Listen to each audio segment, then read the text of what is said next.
최백은의 이게 경제다. 경제 이야기 쉽고 명쾌하게 풀어보는 시간이죠. 건국대학교 최백은 교수 연결해 보겠습니다. 최백은 교수님 안녕하세요. 예, 안녕하세요. 네, 우리나라 수출이 굉장히 빠른 회복세를 보이고 있는 것 같습니다. 예. 우리나라 지난달 우리나라 수출이 39.4%, 39.7%죠. 40% 가까이 증가했다고 산업통상자원부가 발표를 했는데 이게 역대 6월 중에서 최고치라고요? 예.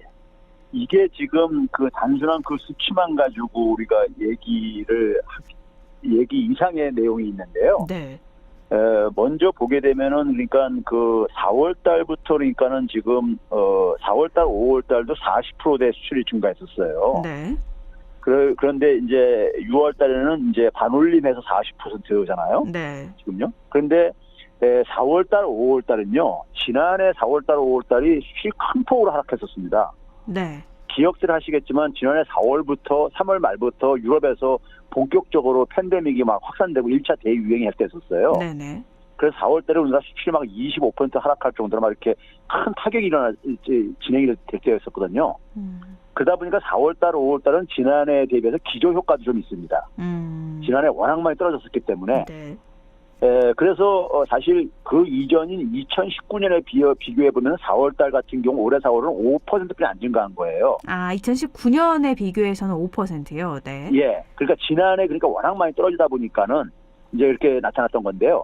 6월 달 같은 경우는 전혀 양상이 달라진 것이요. 네. 소위 말해서 2019년을 대비해서 비교해도 한 25%가 상승했어요. 아, 네.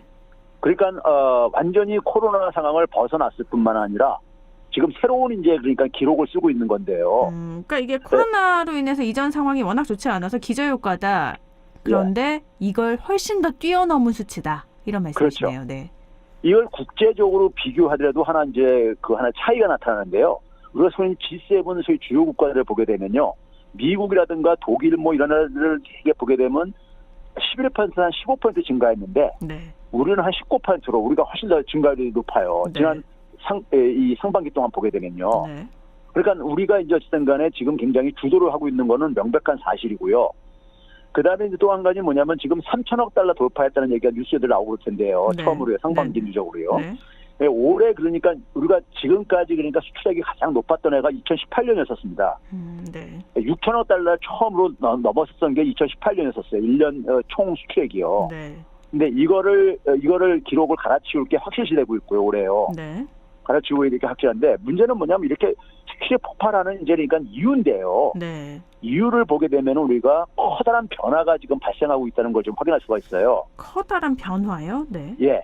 하나는 뭐냐면 2018년도에는 그러니까 우리가 수출이 지금 역대 가장 높았던 해가 2018년이었는데요. 이때 수출을 주도했던 것 중에 수출 증가의 한 57%가 반도체였었습니다. 네. 당시에 이제 우리가 반도체 특수라는 말을 이제 뉴스에서만 우리가 얘기할 정도로요. 네. 그런데 올해 지금 수출 증가에서는 반도체는 16%뿐이 기여를 안 했습니다. 그러니까 그 얘기는 뭐냐면은 수출 품목이 굉장히 포트폴리오가 굉장히 다양해지고 있다.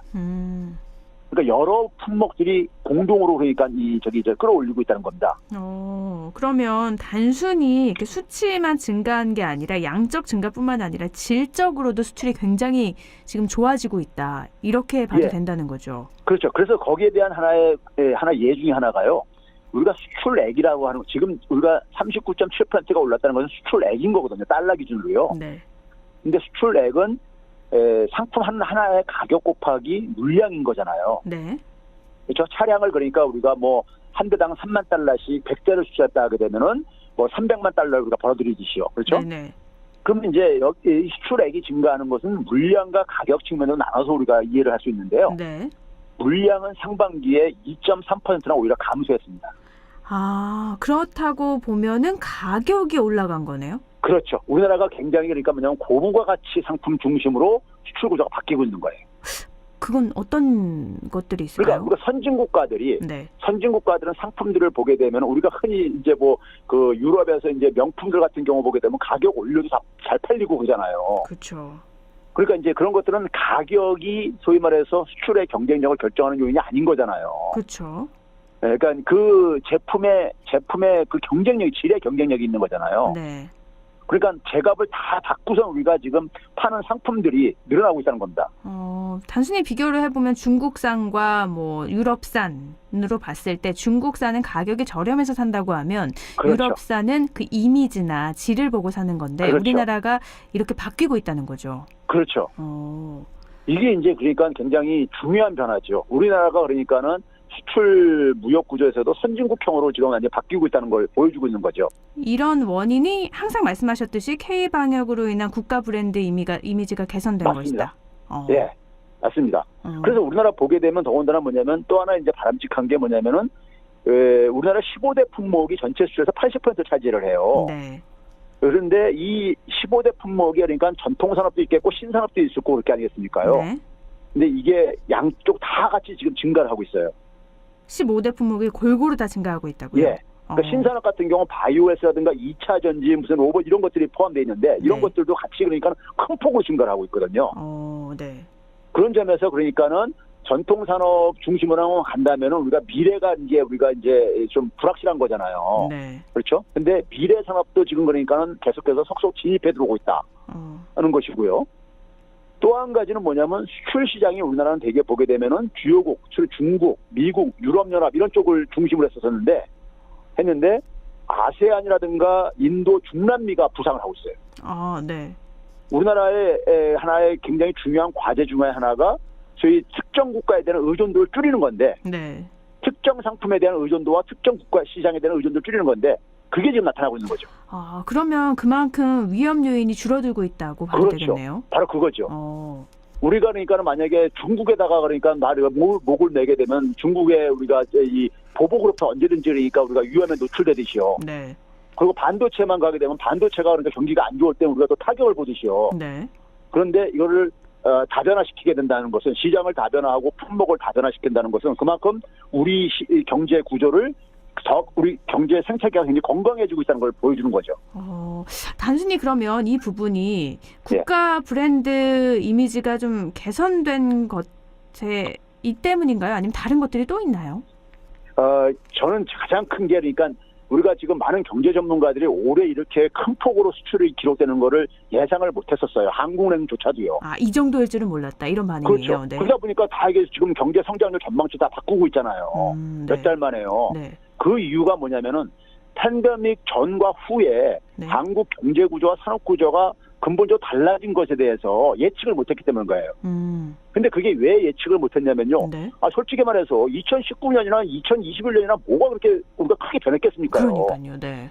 그런데 결국 뭐냐면 외국에서는 근데 우리 상품을 굉장히 선호하게 됐다는 것은 그건 뭘로 설명할 수 있겠습니까요? 우리 국가 이미지의 변화 이런 거가 가장 우리가 설명할 수밖에 없는 거잖아요.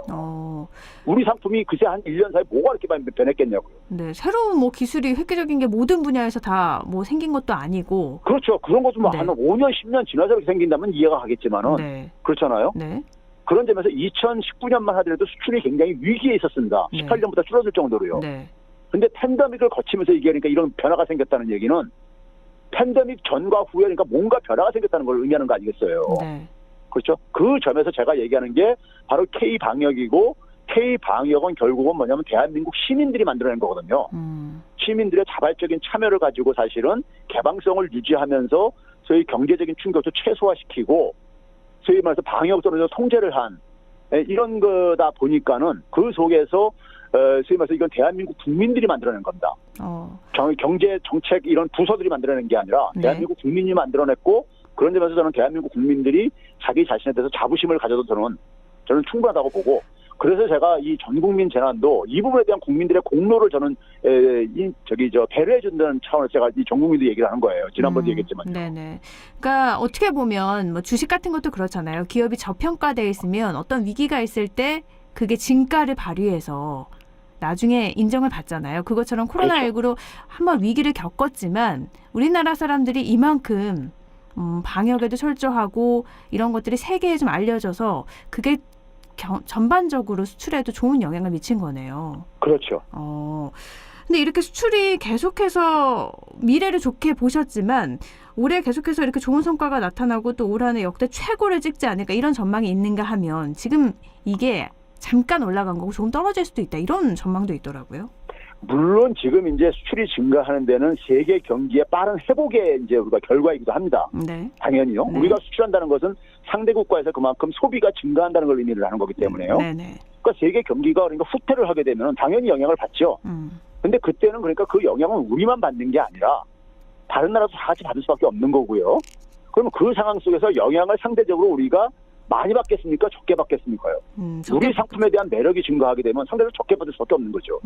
그것도요. 네.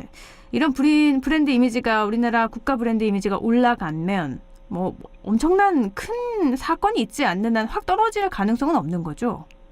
이게 이제 그러니까 지금 올해 나타나는 것이 이제 그 소위 말해서 우리가 보복 수요라는 말을 이런 보복 소비라는 얘기를 많이 우리가 유행어처럼 쓰고 있잖아요. 네. 그러니까 이게 이제 그러니까 작년에 워낙 억압됐던 게 이제 그러니까 이 반등으로 기저효과로 이게 나타나는 것도 있다 보니까는 내년에는 그러니까 증가율이 올해처럼 이렇게 지속되긴 힘들죠. 아무래도요. 네. 그러니까 올해 워낙 많이 올랐으니까 그거 대비해서 올라가야 되는 거니까 증가율이요. 네네, 그렇죠. 그런 점에서 이게 좀 약간 이제 그러니까 연말 내년 초를 보면서 저는 좀 약간 쿨다운 될 것 같아요. 영어 표현은 죄송하지만은 네. 좀 식을 수가 있다. 네. 식을 수는 있는데 근데 이 어떤 뭐 새로운 그러니까 또 이제 변수가 등장하면 모르겠지만은 그렇지 않고는 그러니까는 적어도 대한민국은 지금 그러니까 이 지금 위기를 기회로 만들고 있는 건 사실이고 이러한 상황 속에서 소위 말해서 이제 우리한테는 남겨진 과제들이 많잖아요. 네. 이런 것들을 빨리 그러니까 우리는 보완하는 시간을 우리는 좀 확보했다고 좀 생각을 해야 되는 겁니다. 네, 알겠습니다. 뭐 그 과제라고 하면 민생 경제가 아직 회복되지 않았기 때문에 그런 그렇죠. 부분을 회복해야 된다는 말씀이신 것 같고요. 예. 지금 부동산 이야기를 좀 넘어가 보면 도교상 금융위원회 부위원장이 지난 2일에 금리 인상 시기가 본격적으로 다가오고 있다고 하면서 검은 먹구름이 들이오고 있다. 전문가들의 이 경고를 명심해야 된다. 굉장히 강조를 했어요. 예. 이런 말들은 굉장히 불안해지거든요. 예, 그렇죠. 네. 그런데 사실 저는 그 부분에 대해서 약간 그 당국에 대해서 좀 이제 그 아쉬움이 있는 거는요. 네. 그동안에 사실 그러니까 이게 이제 왜 생긴 거냐면은 뭐 여러 가지 요인이 얘기지만 가장 중요한 요인은 돈이 많이 풀린 거예요. 네. 돈이 많이 풀렸다는 얘기는 돈을 많이 풀릴 수 있는 환경을 금융당국과 통화당국이 제공을 해준 겁니다. 측면이 있는 거예요. 돈이 많이 풀었다는 건 뭐 대출도 많이 나오고 뭐 이랬단 그렇죠. 말인 거죠. 네. 그러니까 초저금리, 네. 지금 역사상 가장 낮은 금리가 지금 진행되고 있잖아요. 여전히요. 네. 그렇죠? 작년 3월달 이후부터 계속 진행되고 있는데 그러니까 어떻게 보면 한국은행의 통화정책의 결과일 수도 있는 거고 네. 사실 우리가 그 이전에 그러니까 우리가 금리가 1%일 때도 그것도 여전히 저금리였었어요. 과거에 비하면요. 그렇죠. 그런데 팬데믹을 맞이하면서 더 낮춘 거 아닙니까요? 네. 그러니까 그 속에서 돈이 이제 엄청나게 풀리는 하나의 환경을 제공해 준 거죠. 정부 당국에서요. 어떻게 보면 통화 당국에서요. 네. 그러면 이제 이게 이제 그러니까 경기가 회복돼지면서 그러니까 지금 이제 금리 인상을 얘기하는 것은 이게 지금 아직 경기가 충분히 다 회복은 안 됐지만은 신용 팽창으로 인해 가지고 자산 시장, 부동산 시장을 중심으로 해가지고 심지어 주식 시장 같은 경우 너무 과열돼 있다, 너무 올라가 있다 이거죠. 네. 너무 올라가 있기 때문에 이게 그러니까는 금리가 올라가게 되면 그만큼 비용이 증가하는 거기 때문에 주택 구입 비용에서 이렇게 증가하고 이자 비용도 증가하고 그렇기 때문에 그러면 수요에 그러니까 좀 찬물을 끼얹을 수가 있는 것이고요. 네. 그러면 가격 조정이 생길 수밖에 없다는 하나의 교과서적인 하나의 뭐 진단인 것인데요. 네.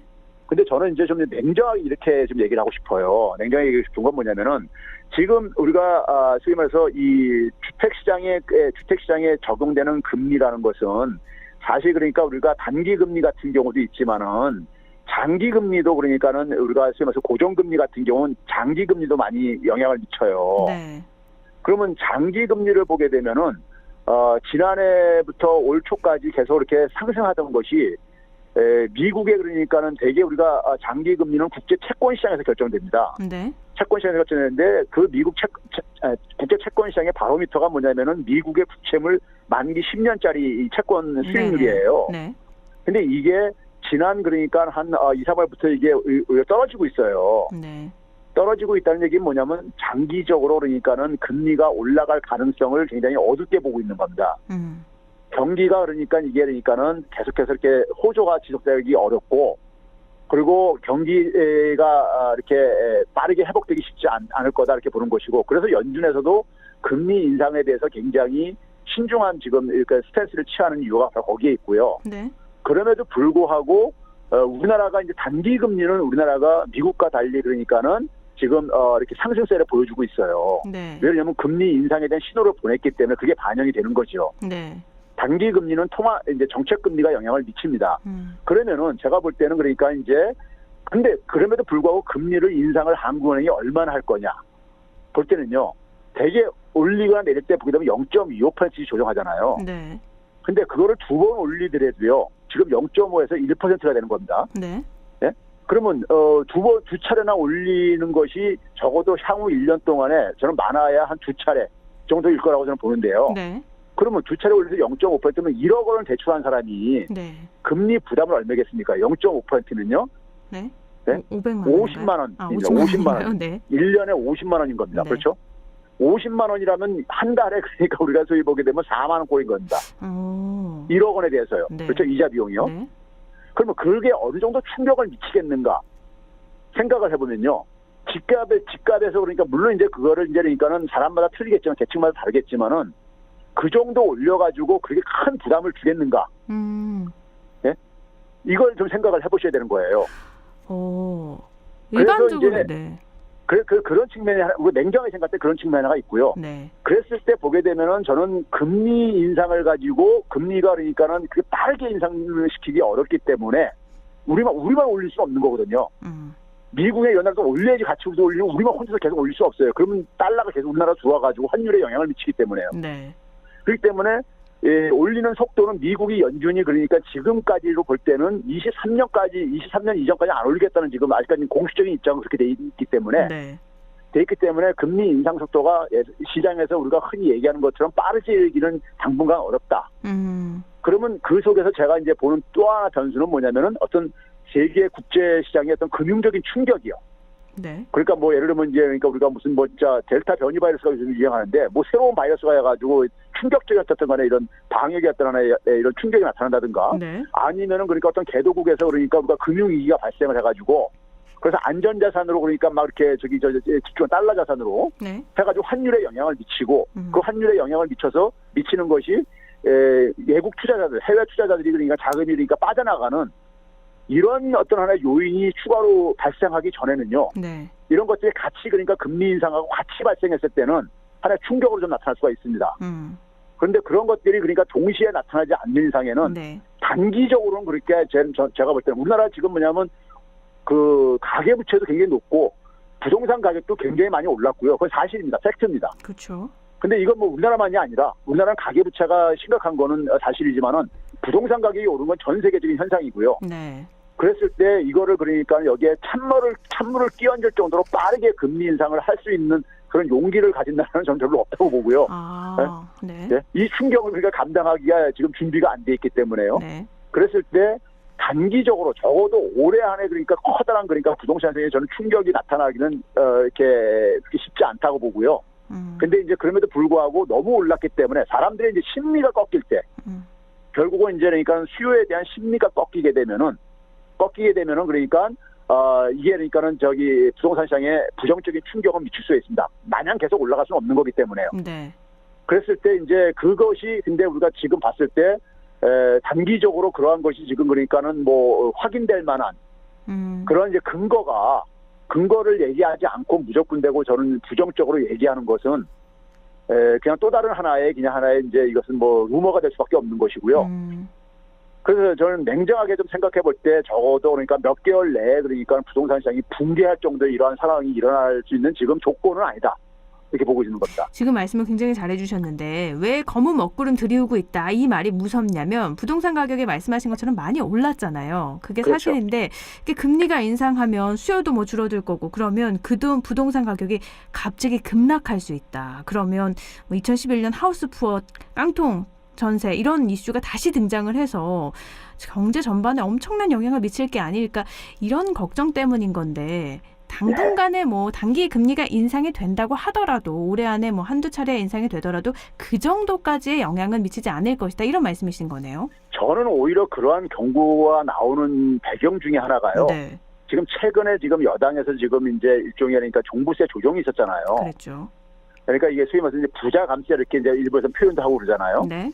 그러면서 이제 뭐냐면 최근에 우리가 최근 지금 6개월 동안에 지난해 1년치 상승보다 더 많이 올랐다는 이런 지금 뉴스도 나오고 있잖아요. 네. 그러니까 여기에 대해서 그러니까는 지금 이 부동산 시장이 지금 이렇게 계속해서 과열이 진정이 안 되는 거에 대해서 좀 이제 이걸 시키기 위한 하나의 이런 의도도 저는 일부가 있지 않은가. 그러니까 경제는 심리라고 하잖아요. 네네. 그 사람들이 그러니까 적어도 당국이라는 건 어쨌든 간에 정책 당국은 신뢰할 수밖에 없는 거잖아요. 일반 우리가 국민들이 봤을 때는요. 네네. 그러면 이분들이 이렇게 얘기할 때 그런 아무래도 사람들이 위축이 될 수밖에 없잖아요. 그렇죠. 그렇죠. 그런 거를 좀 이제 약간 기대하는 게 아닌가. 아. 그런데 저는 만약에 그것이 부작용도 있는 게 그것이 만약에 우리가 그대로 나타나지 않고 만약에 현실은 그러니까 계속해서 만약에 상승세가 지속된다고 한다면은 불신감이 정부에 대한 불신감이 더 커져가지고 그 다음부터는 그러니까는 정부의 정책에 대한 신뢰성은 더 그러니까 그될 수가 있죠. 지금 사실 불신이 굉장히 높은 상황이잖아요. 부동산 가격 그렇죠. 잡겠다 했는데 못 잡아서 또 올라가고 그래서 처음에 그 기회를 놓친 사람들은 오히려 벼락부자라는 말이 생길 정도로 부동산에 대한 정부의 신뢰는 바닥을 지금 치고 있는데 이런 부분이 어떻게 보면 잘 작용을 한다면 부동산 가격이 올라가는 걸 잡을 수는 있지만 다시 반대로 생각하면 잡지 못한다면 더 불신을 그렇죠. 초래해서 부동산 가격이 더 요동칠 수도 있는 더 거네요. 악화시켜가지고 나중에 더 큰 폭락을 그러니까 만약에 할 때 더 오르면 올릴수록 나중에 가격 조정은 더 그만큼 커질 수밖에 없는 거예요. 많이 올라가면 올라갈수록요. 그러면 그 책임으로부터 정책 당국은 자유로울 수가 없는 거죠. 그래서 한마디가 굉장히 중요한 거고. 중요한 거죠. 네. 책임을 져야 되는 겁니다. 네. 알겠습니다. 금리에 대해서는 그러면 아직은 교수님 말씀에 따르면 그렇게까지 걱정할 단계는 아니다. 저는 올 연말까지는 길게 봐더라도 연말까지는 그러니까 그러한 지금 확실한 조짐은 그것이 커다란 충격을 줄 만한 물론 금리 인상으로 이제 그러니까 0.25로 올릴 때 시장이 좀 이제 긴장을 하겠죠, 일시적으로요. 근데 우리가 냉정하게 생각해서 0.25 올렸을 때 그 부담이 얼마나 시장에다가 부담을 주겠는가. 이걸 냉정하게 생각해 보자 이거죠. 물론 부담은 있지만 이렇게 그렇죠. 엄청나게 휘청일 정도의 부담은 아니다. 그 0.25%면 1억 원에 대해서 25만 원입니다. 네. 1억 원만 빌린 게 아니실 수도 있어서. 물론 그렇죠. 그러니까 2억 원이면 이제 50만 원인 거고요. 네네. 알겠습니다. 다음 주제로 좀 넘어가 보면 웅쿠타드 유엔 무역개발회의에서 지난 금요일에 우리나라 지위를 개발도상국에서 선진국으로 변경을 했어요. 이게 1964년 이래 개도국에서 선진국으로 그룹이 이렇게 지위가 변경된 건 한국이 처음이라고 하는데, 근데 일단 궁금한 건 이 웅쿠타드가 뭐 하는 곳인가요? 이 웅쿠타드는 그러니까 유엔 산하의 기구입니다. 유엔 산하의 이제 소위 말해서 우리말로는 그러니까 이제 그 유엔 이제 무역개발회의라고 이거를 얘기를 하고 그러는데요. 그런데 이제 이 유엔 산하의 합법적인 그러니까 하나의 제도인 거예요. 제도인데 우리가 유엔이라는 것이 전 세계 국가들이 다 대부분이 회원 국가인데잖아요. 유일하게요. 근데 이 유엔에는 그러니까 과거 기준으로 하게 되면 소련 같은 사회주의권도 있고 미국을 중심으로 한 자유주의 국가들도 여기 같이 다 모여 있는 데란 말이에요. 그렇죠? 근데 여기에서 기본적으로 이 소위 말해서 저희 가난한 나라들 개도국이라고 우리가 흔히 지칭하는 개도국들이 대부분을 차지하고 있거든요, 사실은요. 여기 이제 그러니까 회원 국가가 195개 국가인데 여기에 그러니까 대부분은 사실 그러니까 개도 국가들, 빈곤한 국가들이 대부분을 구성하고 있는데 거기에 우리나라도 포함이 됐었고요. 그렇죠. 그런데 이제 이 유엔이라는 것이 기본적으로 경제적인 측면에서 보게 되면은 세계 질서는 미국이 주도를 하는 거란 말이에요. 무역이든 국제 통화 시스템이든 간에요. 그런데 이 선진국가 중심으로 운영하는 경제 질서가 개도국들의 목적은 뭐겠습니까? 빨리 빈곤에서 탈피를 해가지고 경제적으로 그러니까 자립하고 발전하는 게 목표일 게 아니겠어요? 그렇죠. 여기에 도움이 안 된다, 이게 실질적인 도움을 안 준다 이거예요. 그래서 이게 이제 만든 게 이걸 만든 게 그러니까 우리가 과거에 보게 되면 60년대 비동맹회의라는 게 이제 만들어집니다. 그러니까 소련에도 안 속하고 미국 진영에도 안 속하는 이런 나라들이 중심이 돼가지고. 그래서 여기서 그러니까 요청을 해가지고 유엔에 대해서 우리 이 개도국들의 입장을 그러니까는 좀 반영해주는 그러니까 제도를 좀 만들어달라 해가지고 만들어진 게 이 웅쿠타드예요. 그러니까 대부분을 차지하고 있는 개도국들이 모여서 본인들의 어떻게 보면 발전을 위해서 만들어진 거네요. 그렇죠. 그래서 이제 그러니까는 자기들의 이제 목소리를 그러니까 모아가지고 한 목소리를 내가지고 이거 반영을 시킨 거예요. 여기에 이제 대한민국이 그러니까 개도국에 이제 우리도 이제 참여를 했던 거예요 그동안에요. 네. 그런데 일반 이제 보도에 지금 이제 이게 좀 빠진 게 뭐냐면요.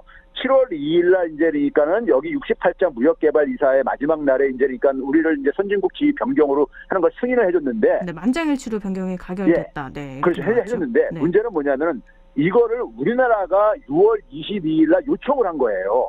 아, 먼저 요청을 한 거군요. 네. 그렇죠. 우리가 기본적으로 OECD 국가 중에서 6번째로 개도국에다가 원조를 많이 하는 나라입니다. 네. 지금 현재요. 그러니까요. 그리고 우리는 무역을 가지고 성장한 나라이고요. 대표적으로요. 네. 그러니까 우리나라가 기본적으로 그런 점에서 웅크타트 취지에 네. 웅크타트의 기준에서 볼 때 선진국이라는 게 주로 이제 원조를 많이 해주는 개도국에 대해서 네. 이렇게 규정되어 있는데 우리나라의 성격이 바로 이 선진국의 성격에 딱 맞는 게 아니냐. 이걸 얘기를 했는데 개도국들이 여기에 대해서 굉장히 적극적으로 이걸 지지를 해준 이유가 있습니다. 왜죠? 개도국들이 이번에 그 하면서 뭐냐면은 그동안에 개도국들이 계속해서 자기들의 그러니까는 그 경제 발전을 경제 자립이라든가 이런 걸 추구했는데 선진국들이 자국 이익을 추구하면서 잘 협조가 안 됐던 거예요. 네. 선진국들한테 좀 이 개도국들은 요구했던 게 뭐냐면 물고기를 주지 말고 물고기 잡는 법을 가르쳐달라. 아, 단순히 뭐 물건이나 돈을 주는 게 아니라 그렇게 돈을 벌 수 있는 방법을 좀 알려달라고 했는데 그렇죠. 그거를 공유하지 원조 않았던 몇 푼 하고 이런 걸로 그래가지고 해결이 안 되니까는 네. 우리의 생산 능력을 그러니까 기본적으로 바꿀 수 있도록 해달라고 이렇게 했었거든요. 네. 근데 이제 그게 제대로 안 된 거예요. 기술 이전 이런 것들이요. 네.